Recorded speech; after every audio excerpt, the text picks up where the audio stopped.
and her son. And so I told him, he wanted. I told him he'd be able to sit down. He said, "I'm not able to do that. We're not able." And he was standing like this, and he was in Shalom. He was at the base. So what is wrong with us?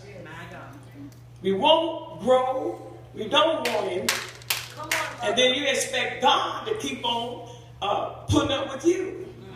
But what's going to happen every day that you come here and the word is ministered to you, prayer is given, He's giving you time and chance.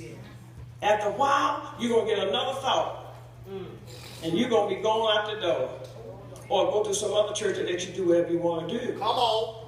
And see, it's a difference. You can be in church now and never get saved. Yeah.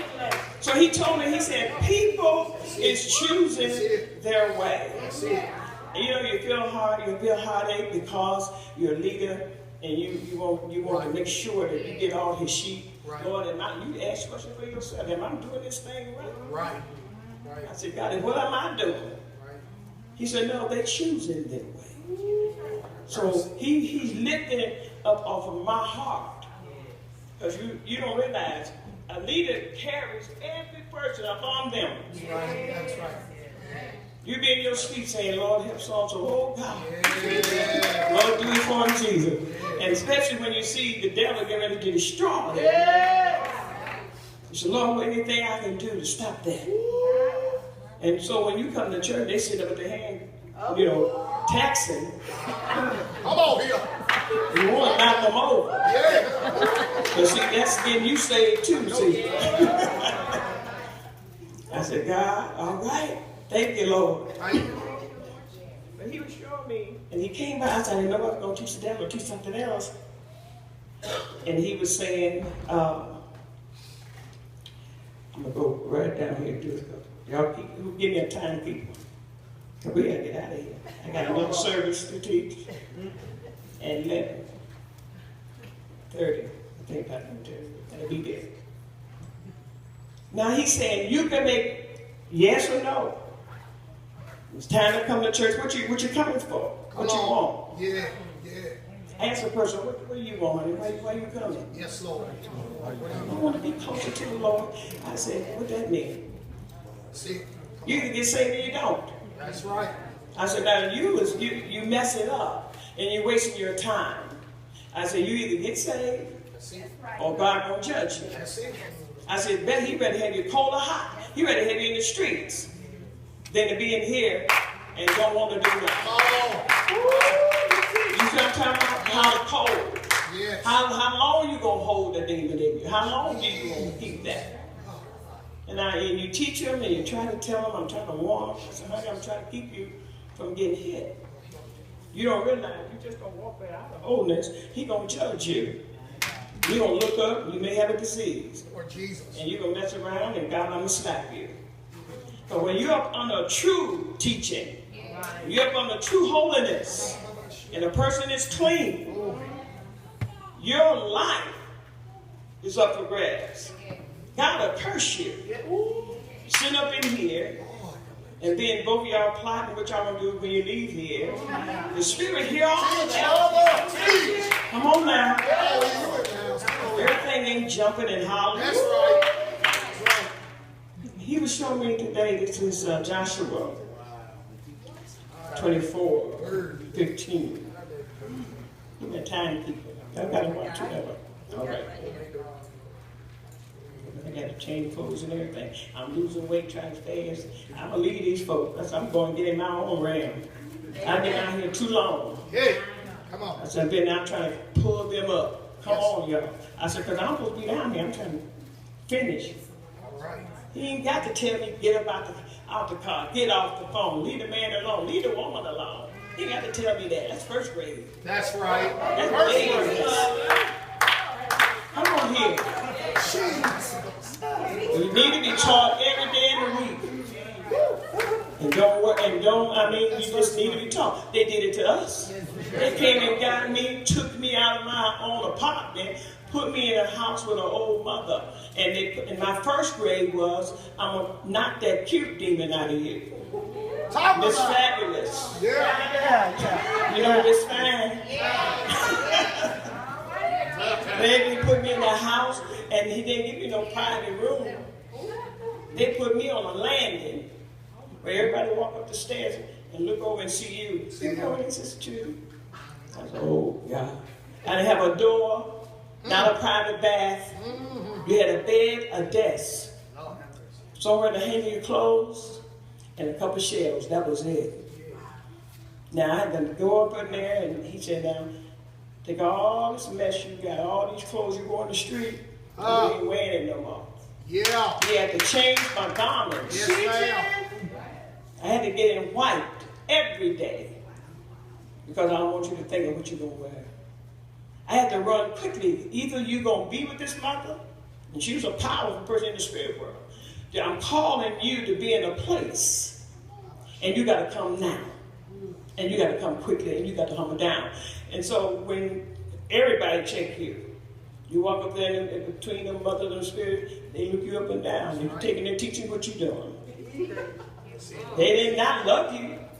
If you come in looking bad or looking wrong, the wrong way, they still love you, but you can't go with us. You ain't going up in the spirit world. You can't get this shot. Y'all understand that? Yeah. So I had to go on this landing, and they had to teach me in, and he gave me, I had to take, because we wore a lot of pants too that time. We wore them hip huggers, same old mess. You change the color, got me. And he said, get all this mess out the closet. He said, because you're not going to ever get in that again. And then when I had my, just bought me a Chinese, a nice Chinese outfit. And I pushed it way in the back. He said, why you keeping that? I said, just in case. He said, just in case what? See, that carnal mind will trip you up. And he said, pull that thing out of here. I'm going to pull it out. And so he gave me my first class with Muhammad. So you got to get some mighty hits. You got to get some mighty, like somebody said, you know, bust you out in front of everybody. You got to get a lot of them. And so I had been closed. I said, so he laid it on this little woman's heart. Now they do. And so this is all God's doing to get you saved. And then she said, when I saw the brown bag, I knew I was in trouble. When I saw it coming, I had to close the window. So she said, I brought you something to the children. The Lord gave me to give you this and wear this. I was like, oh God. So I pulled that dress out of there, and the flowers was big in my hand, and then got coming.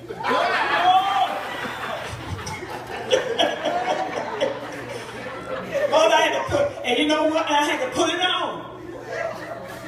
Then he gave me some pointed toe shoes. They were wearing them at the end. I had to wear the pointed toe. Oh, you talking about getting out of business? You want to hurry up and get it out. Whatever it is. I shouted on every set. I think I shouted more than them clothes than I do the white. I was getting about that class. See, you have to know who is watching you. Who you got to know God in baby classes. I knew he moved me. I knew he brought me out with a mighty hand. Yeah. And so if he wanted to put me in this house with his mother, it's my first grade. I understood that. He walked me around that lady's house. He said, you see her house? She was clean as a pin. You see this house? It's the way it's supposed to stay. He walked me on in the kitchen. He said, you see her kitchen? Nothing is left out. Nothing. I want you to leave it just like this. All right, this is your training. And so he walked me upstairs. This is where you're going to be. And they had a room right there in front of me. I said, why they have it? He said, no, your class is right here. Someone else got the room. I said, now you see that? But God was after the pride. He hates pride. Yeah. He hates arrogance. Yeah. He don't want your lust or your flesh. He cares less about your intelligence. He says he's foolishness to him. So I had to learn. So I'm like going into the service. You usually going out, hanging out in the street, 3 or 4 or 5 o'clock in the morning, going to the after hours on. You sleep at 5. You up at 12, 1, 2 o'clock. He said, no, ma'am, we pray at 6. You hit the floor at 5. Dressed. What? I slept most of the prayer. Yeah. I said, yeah, man. Your flesh had to come in tune with God's time. You got to come in tune with God's things. And if you don't want to go through this, he said, choose your way. Which way you want to go? Because when that resurrection day comes, I'm getting up out of here. He said, the ones that laying in the grave that won't rise, we're bound for hell. I want to know before I leave here the stamp of approval. I want my stamp and my seal. And I want to come to the fullness of obedience that I can be baptized in his love. Now, if you don't have that coming out of here, you can forget about talking about a whole lot of stuff when you're coming through the grave. And when it's time for you to, go home. The Lord taught me with an old mother the first time I did a funeral, when I wanted to do a funeral. And I was like, God, what am I going to say? Big shots was there. They thought they were. They got a lot of big shots in home. They sit up and look. Yeah. They look cute. They ain't got nothing. That's it. That's it. And when they was young, they had it and let the devil steal it. And see, and now they sit up ridiculing the ones coming through that want to get it like they had it. Yeah. So the Lord taught me a lesson at that funeral. He said, but truth lies in the grave, and I'm going to judge it. Don't you worry about people judging you and telling you if you're safe or not. He said, truth going to lie in the grave. Yeah. And I'm going to judge what you do here. Come on, let's read just a little bit. Y'all can't take kind of teaching like this. Man, I can feel you in the spirit world. You're mad. Be mad. Who's a good reader? Who got a good